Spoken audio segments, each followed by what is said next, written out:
తగలబెట్టండి sir Niranjan గారు. సాధారణంగా star హీరోల సినిమాల నుంచి ప్రతి ఒక్కరూ ఎక్కువగా కోరుకునేది ఏంటి? Fan stuff.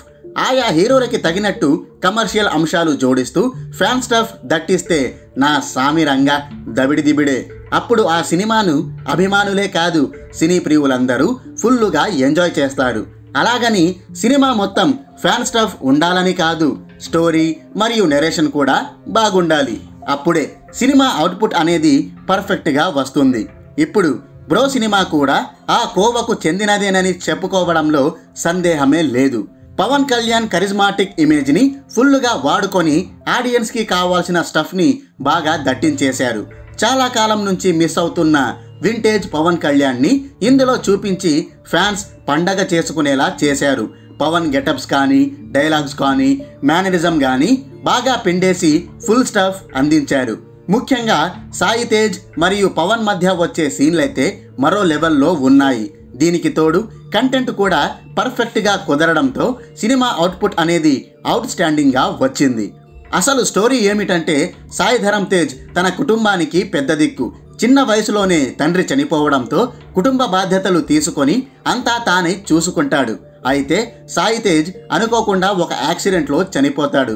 అప్పుడు టైం రూపంలో పవన్ కళ్యాణ్ కిందకు దిగొచ్చి మరో 90 రోజుల పాటు ఎక్కువగా బ్రతికే అవకాశాన్ని సాయి తేజ్కి ఇస్తాడు. మరి ఈ 90 రోజుల్లో ఏం జరిగింది అనేదే ఈ సినిమా స్టోరీ. మన డైరెక్టర్ ఏమాత్రం ఆలస్యం చేయకుండా నేరుగా కాన్సెప్ట్లోకి వెళ్ళిపోయాడు. ప్రేక్షకులను బోర్ కొట్టించకుండా స్టోరీలోకి తీసుకెళ్లాడు. దీంతో ఈ సినిమా వేగంగా సాగిపోతుంటుంది.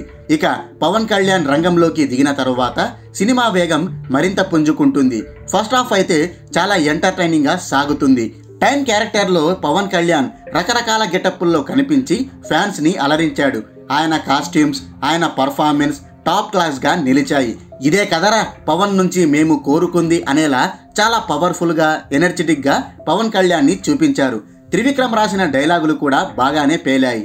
ఇక సెకండ్ హాఫ్ విషయానికి వస్తే ఎమోషన్స్ ఎక్కువగా ఉన్నాయి. స్టోరీలో డెప్త్ కూడా ఎక్కువగా ఉంటుంది.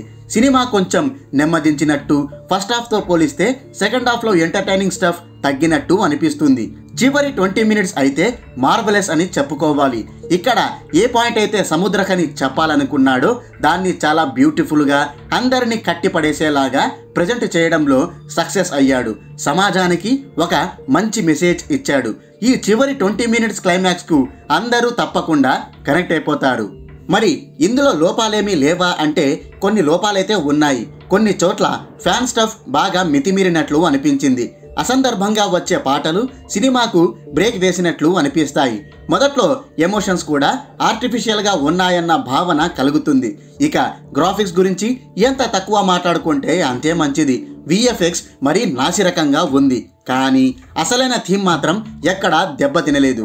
ఎన్ని లోపాలున్నా స్టోరీ పక్కదారి పట్టలేదు. అందుకే లోపాలని పెద్దగా పట్టించుకోకుండా స్టోరీతో మనం ట్రావెల్ అయిపోతాం. పవన్ కళ్యాణ్ ఫ్యాన్ స్టఫ్ని బాగా ఎంజాయ్ చేస్తాం. పవన్ మరియు సాయి తేజ్ల మధ్య కెమిస్ట్రీ అయితే స్టాండ్ అవుట్గా నిలిచింది. చివరిగా ఒక మాట, టైం విలువ మాత్రం భలే చెప్పారు బ్రో. అయిపోయి